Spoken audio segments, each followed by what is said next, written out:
Car makers love promoting their latest gadgets, but did you know that loads of new cars come with secret features most drivers don't know about? I'm going to reveal the 31 coolest hidden features, secret hacks and built-in shortcuts that might be lurking in your car. I'm Matt Watson and you're watching Car Wow.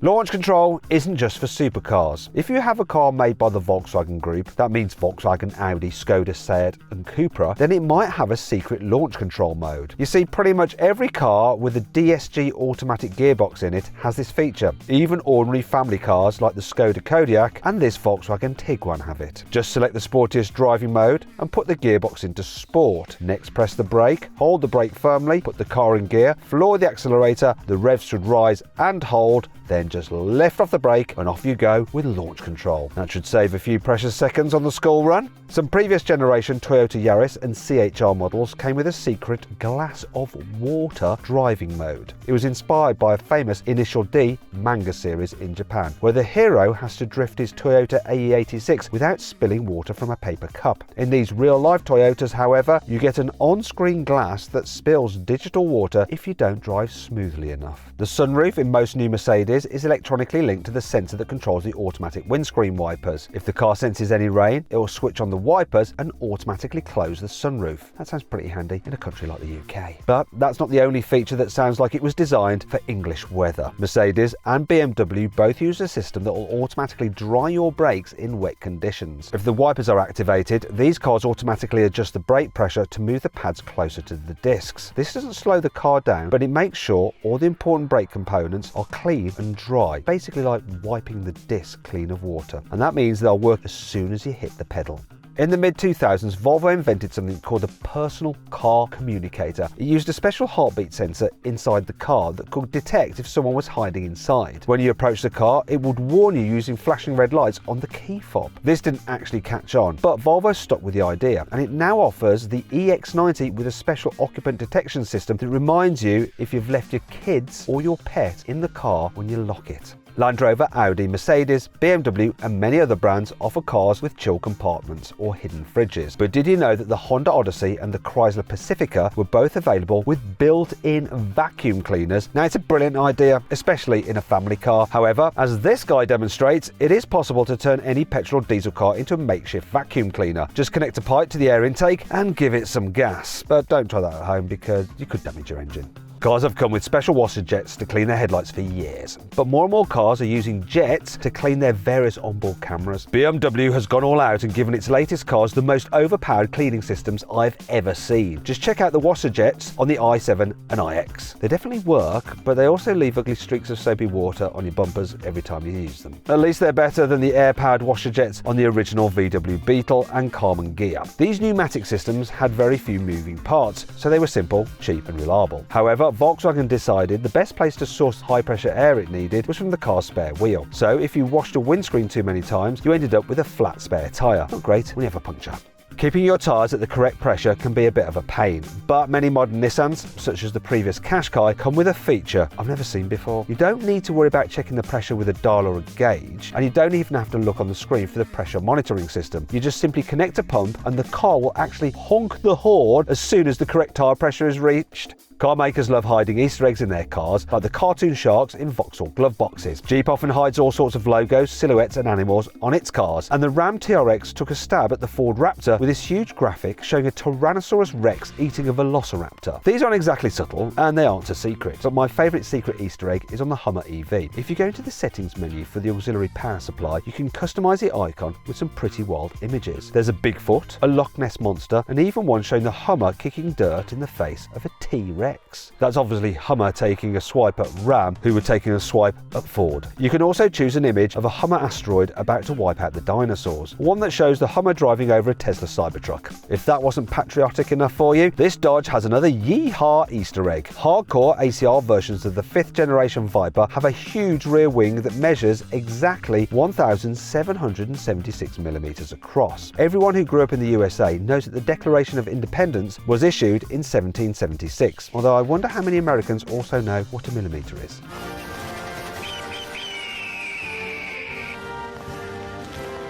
The Toyota Mirai is powered by a fuel cell that converts hydrogen into electricity, and it creates a bit of wastewater in the process. The car needs to expel this regularly. Basically, it needs to go to the toilet and have a wee. It could be a little bit annoying if this happened in your garage, so you can actually program the car to take its comfort break while you're driving. It's a bit like taking your dog for a walk so you can pee on the neighbour's flower beds, not on your lawn.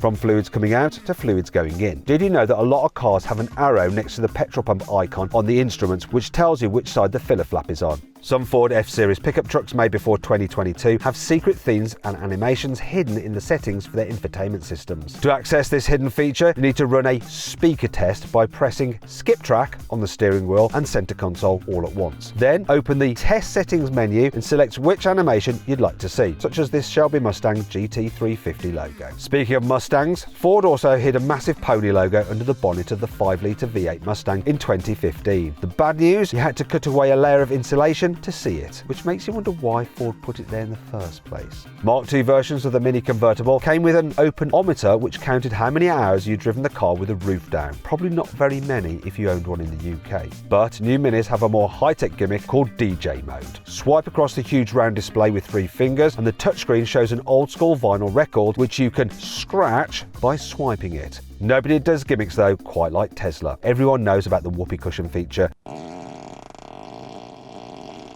That one's a bit wet. But there's one secret feature that seems genuinely useful. It's called Joe mode. It's designed to mute every bong, chime and alarm that isn't safety critical so your kids don't get woken up on long drives. Apparently it was named after a Twitter user called Joe who complained to Elon that all the warning noises in his Tesla made it impossible for his kids to sleep. At the other end of the spectrum, Volkswagen has invented a feature designed to keep you awake no matter what. If the car thinks you've nodded off or have become unresponsive behind the wheel, it'll try to wake you up with an alarm. If that doesn't work, it'll automatically jab the brakes a few times to try and jolt you awake. And if that still doesn't work, it'll switch on the hazard warning lights and steadily come to a stop at the side of the road. Both Mercedes and BMW are known to have voice assistants that are a bit overly chatty and like to interrupt you. How can I help?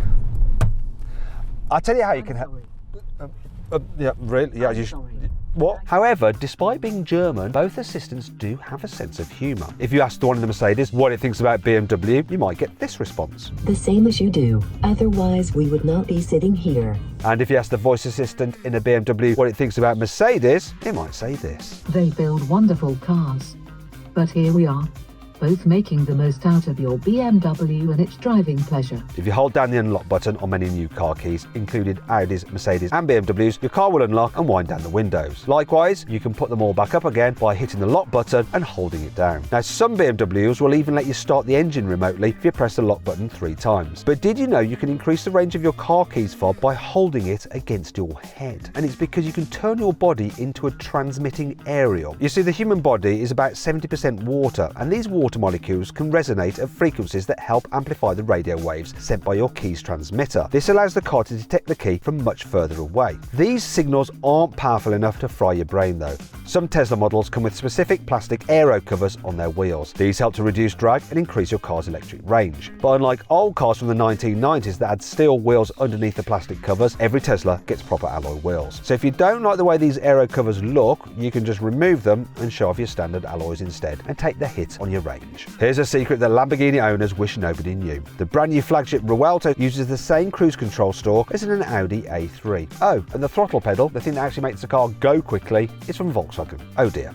The Volkswagen ID.7 has a special heating mode that's perfect for rainy days. It's called Dry Boost, and it basically cranks up the heated seats as high as they'll go. This is to help dry your clothes if you've been caught in a sudden shower. Don't fancy getting wet in the first place and don't like an ID.7? Well, why not buy a Skoda and use the built-in door umbrellas to avoid getting wet in the first place? Lots of new cars, especially SUVs, come with roof rails to attach a roof or storage box to. But Dacia has gone one step further. If you remove the roof rails on the new Duster, spin them around by 90 degrees and bolt them sideways across the roof, they'll turn into a roof rack. So there's no need to carry ugly, unnecessary roof bars around when you don't need them. I quite like the idea of hands-free boot opening, but I can never seem to wiggle my foot in the correct place to get them to work. However, Audi has solved this problem on the new A5, as it uses a tiny projector to show you exactly where you need to wave your foot. You probably use a seatbelt every day, but have you ever noticed this plastic rivet? This stops the clip sliding too far down beside your seat, so it's easy to grab hold of. But can you guess what this folded section of belt is for? Well, it's all about energy. The stitches here are designed to brake in extreme collisions, which extends the length of the seatbelt by a few inches. This absorbs some extra energy in a crash, which helps reduce the risk of whiplash injuries. It can also help prevent the belt from breaking in very extreme cases. You won't often find this on the driver's side seatbelt, however, because their body needs to be held in a specific position to allow the steering wheel airbag to work efficiently. Every car has air vents in the cabin, but did you know most cars have air vents hidden behind the rear bumper? These allow air to escape from inside the car, so there isn't a sudden pressure buildup when you suddenly slam the doors or the boot. These vents also allow air to be blown out of the cabin while you're driving, which means the heating and ventilation system uses less energy to reach a desired temperature. Convertibles often have hidden roll bars that deploy if the car thinks it's about to roll upside down. Some of these systems fire explosive charges to throw the emergency bars up as quickly as possible. In some cars, they even fire up through the rear windscreen. However, in very rare cases, these systems can malfunction, even when the car isn't about to roll over. And this is what happened to this Porsche 911 991 and this Aston Martin DB9 Volante. I bet the roof wasn't cheap to replace. It can be very fiddly to remove and replace a fuse in modern cars, but many models actually come with a plastic fuse puller stored inside the fuse box. If your car doesn't have this, don't worry. On some older cars, there's space to slide the metal prongs of a spare fuse over the plastic head of whichever fuse needs replacing. This makes it dead easy to remove. Mercedes has fitted a fingerprint scanner to its latest infotainment systems. Touch the sensor and it will automatically load all your personal settings. In Germany, you can also use this scanner to pay for fuel at selected service stations. In the latest Hyundai Santa Fe, you can also start the car using your fingerprint, but the new Genesis GV60 takes this a step further. Not only can you start the car using a fingerprint scanner, but you can also lock and unlock the door using facial recognition. Many new cars, from the Toyota Corolla to the BMW 7 Series, can automatically dip the passenger side door mirror when you put the car into reverse. This helps you park closer to the curb without damaging your alloy wheels. However, many people don't know this because often cars require you to activate the system by sliding or twisting the mirror adjustment switch to make sure it's pointing towards the passenger door. If you have it pointing at the driver's door or in the middle, the function won't work. In a BMW, however, you have to slide the switch away from the passenger side. Why do they do it differently?